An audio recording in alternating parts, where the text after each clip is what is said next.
Hey guys, welcome back to another episode of Call of Duty Modern Warfare. And a recap from last episode real quick before we get right into it. We took the house and they were coming at us from the front yard, so now we're supposed to be putting explosives on the tank and blow it up. Let's get into it now.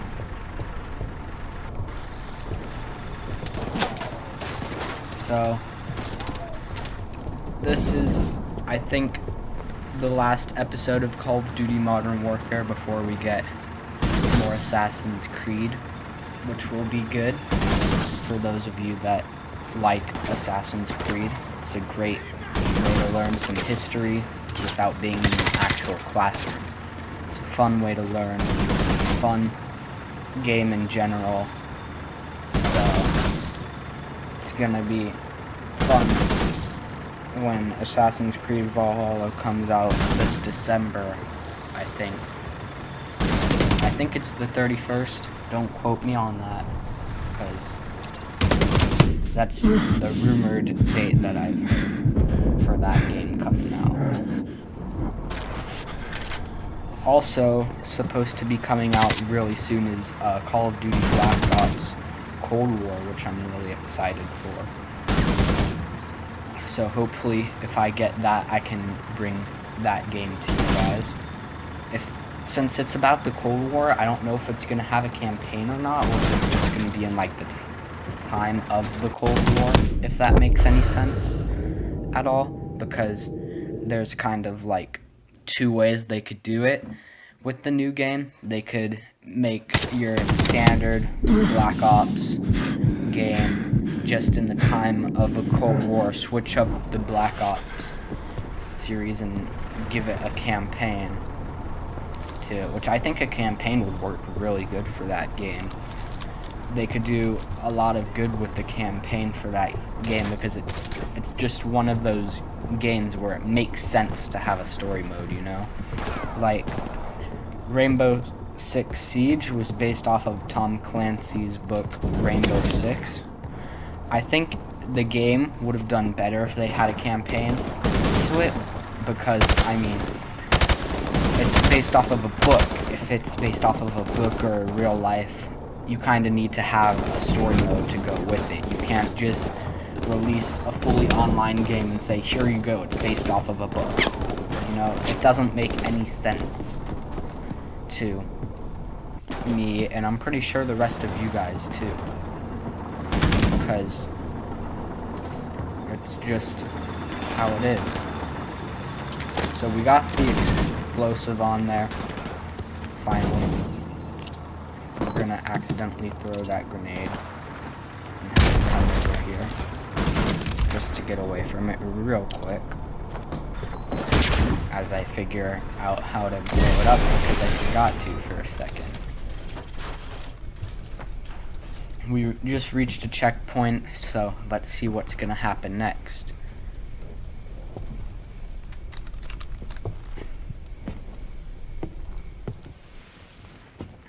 So it looks like there is no enemies right now, so we're gonna try to go and get over to where that checkpoint says to go.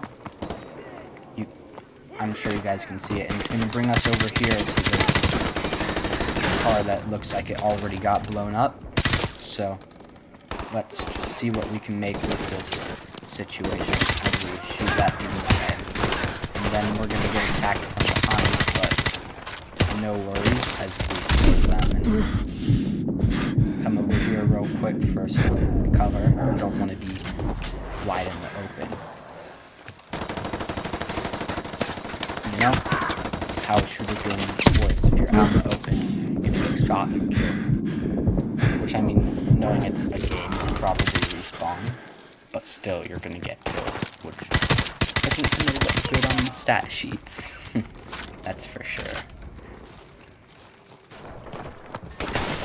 So we're gonna kill this dude from the window and hop right in here.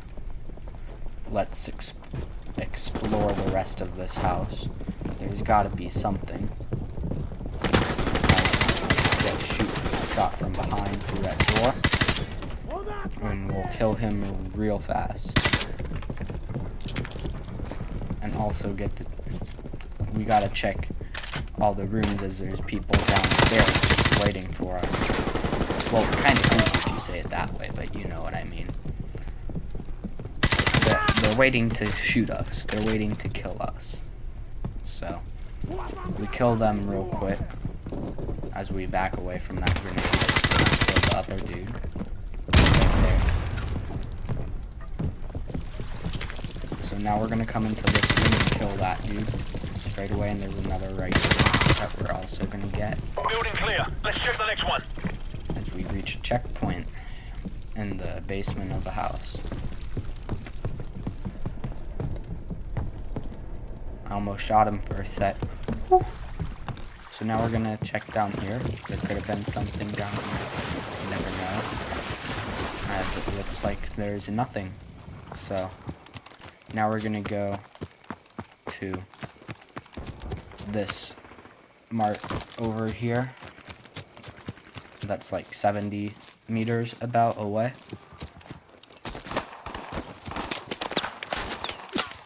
So they're gonna try shooting us from over there. So we're gonna have to do a little bit of long distance shooting.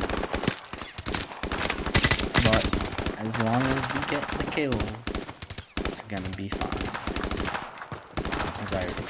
As I rush out into the open field and try to get to the other side. And we'll try to sneak around this house, but invisible barrier says screw you.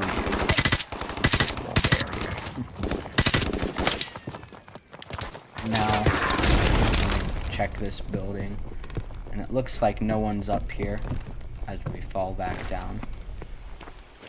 But now we're gonna go into this building. Remember, right we here want that Asad alive Captain is no Price good to his is dead. at. Let's go. Boom.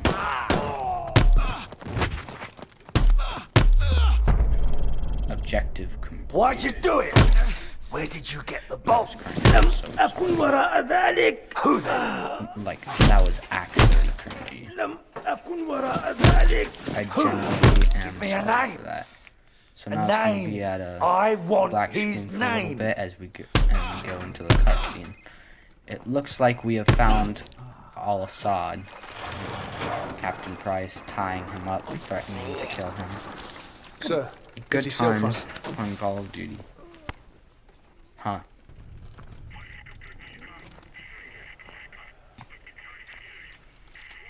And Al-Assad gets killed.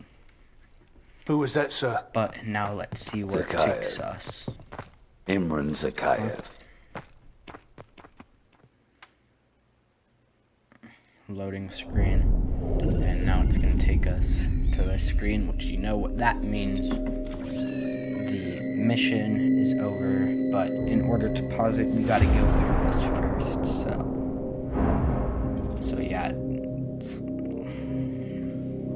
I was just a lieutenant back Let then, it go through this real quick and doing some wet work. yeah. Chernobyl. Also, we Christmas have for like the 30 bad guys. seconds.